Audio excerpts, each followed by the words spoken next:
I'll try. We use this very often, isn't it? It sounds polite, but it expresses uncertainty. Even without realizing, we are sending a wrong message. ஒரு challenging டாஸ்க்கோ இல்லை ஒரு டாஸ்க்கை நம்ம கிட்ட கொடுத்த இதை செய்யுங்க அப்படின்னு நம்பிக்கையோடு அவங்க கொடுக்கும்போது ஐ ட்ரை அப்படின்னு நம்ம சொன்னால் அவங்களுக்கு வேற மாதிரி எண்ணங்கள் வந்துடும்.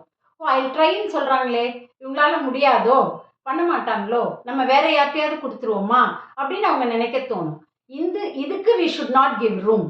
அதனால இன்ஸ்டெட் ஆஃப் ஐ ட்ரை அப்படிங்கிறதுக்கு பதில் நம்ம கொஞ்சம் ஸ்ட்ராங்காக கான்ஃபிடென்ட்டாக வேற மாதிரி சொல்லணும். அது எப்படின்னு பாருங்க. ஐ டூ மை பெஸ்ட் அப்படின்னு சொல்லணும். என்னால் முடிஞ்ச வரைக்கும் நல்லா செய்கிறேன் அப்படின்னு சொல்லணும். ஐ கிவ் திஸ் ப்ரையாரிட்டி, இதுக்கு முன்னுரிமை கொடுக்குறேன். ஐ ஒர்க் ஆன் இட், இது என்னன்னு நான் ஆராய்ச்சி செய்து இதை கவனமாக நான் அதை முடிச்சு கொடுக்குறேன். I take care of it, நான் பார்த்துக்கிறேன்.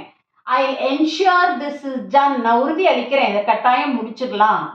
ஐ மேக் திஸ் ஹேப்பன், இதை நிறைவேற்றிடலாம், நீங்கள் கவலைப்பட வேண்டாம். I follow this and update you, நான் இது என்னன்னு ஃபாலோ பண்ணிவிட்டு அப்பப்போ உங்களுக்கு ரிப்போர்ட் கொடுத்துட்டே இருக்கேன். ஸோ இந்த காரியத்தை கட்டாயம் முடிச்சு கொடுத்துடலேன் அப்படின்னு சொல்கிறது. ஸோ இப்படி ஒரு பாசிட்டிவ் டோனில் நீங்கள் பேசும்போது யூ ஆர் கமிட்டட் அப்படிங்கிற எண்ணம் அவங்களுக்கு வந்துடும்.